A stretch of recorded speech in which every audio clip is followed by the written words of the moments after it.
Welcome to Async. This is Joshua Wold. This is a back and forth conversation between myself and Saadia Carbis.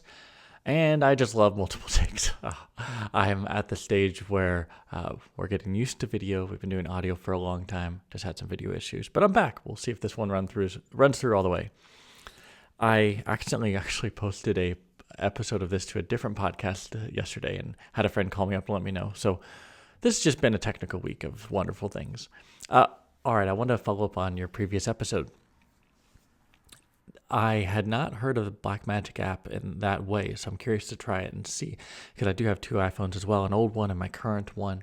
So if I could record with that, you got me thinking, like, I'm at the stage where I struggle to do anything productive outside of a Mac. I'm so comfortable in that workflow.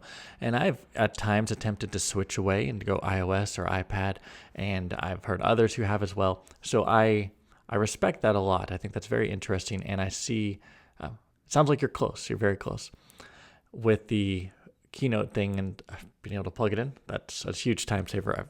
I've run into issues before. I'm scarred, so I'm going on 2 trips in the next little bit, and I'm planning to take a Mac for both just in case, even though I'm not working. And that, I don't know, maybe it's a habit I can break at some point, because it would be so great to pack a backpack without the laptop. It's so large.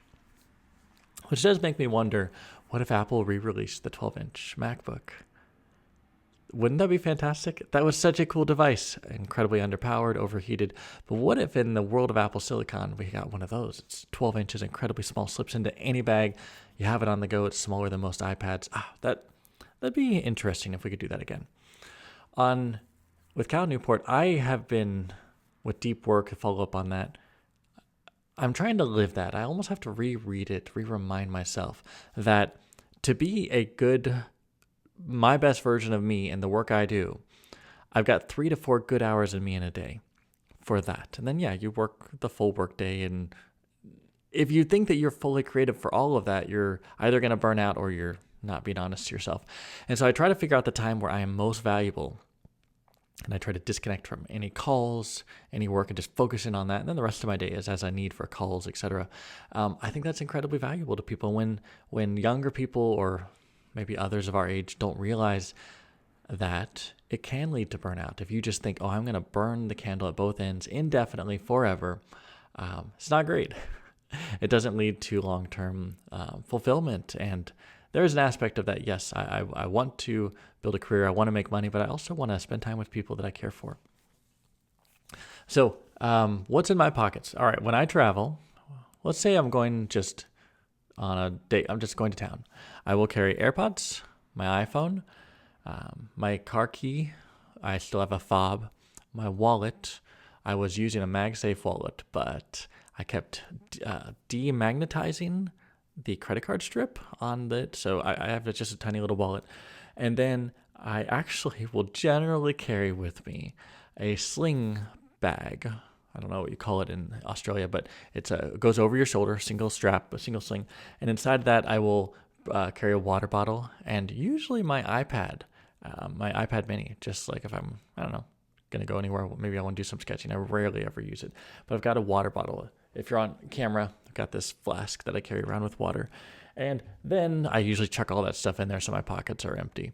And my sunglasses during the summer. Actually, most of the year I'll bring around sunglasses. That's most of what I use for carry. If I'm going anywhere for more than a few hours, I bring my laptop bag, and that's a whole other story. And sometimes I bring 2 laptops, because if I'm going to the coffee shop, or if I'm going to go anywhere for a long trip, I bring my personal laptop. If I want to do something outside of work, then I have my work laptop, and that's just a whole mess. It's incredibly heavy, lots of stuff. All right, new topic. I've been doing a lot more writing this week and been putting out roughly 750-word articles each day, and I've mentioned that, I think, on the previous podcast. And I've kind of had a philosophy of work or life vibe to each article. So if anyone's following this, feel free to check them out at joshuawold.com. And I've been talking about what it means to help someone. Let me just check here. If I pull them up, I'll look at some of the recent ones. Actually helping someone to learn something, what that looks like. Showing up and being present, and this one, showing up, what that means. Actually caring, not just being apathetic to everything. And then a little one about my watch, and then how creativity works. I've just been having a lot of fun with that. And it's got me wondering, in this age of Substacks and Medium and everyone putting everything under subscriptions and advertisements, I'm liking this a lot. And do I just leave it at this? Do I just leave my writing here where a small audience reads it every day? And that audience is building. That's great. I'm excited about that. It's small, but there's people who let me know they're reading the articles, and it seems to be maybe growing.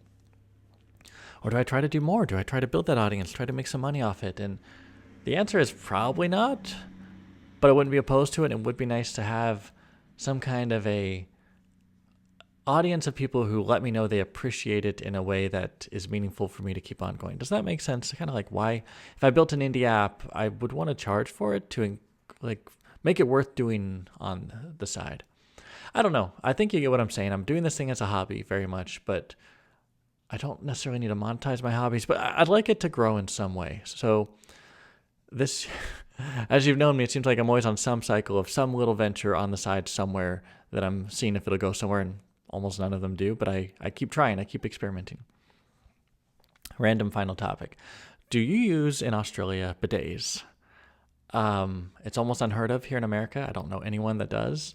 And I think they're awesome. During COVID, when toilet paper was hard to get, I got one for our house. It's just one of those little attachment bidets for the toilet.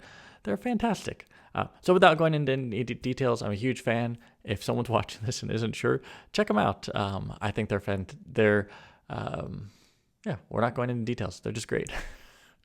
That's it for now. Have a great weekend. This is a shorter one.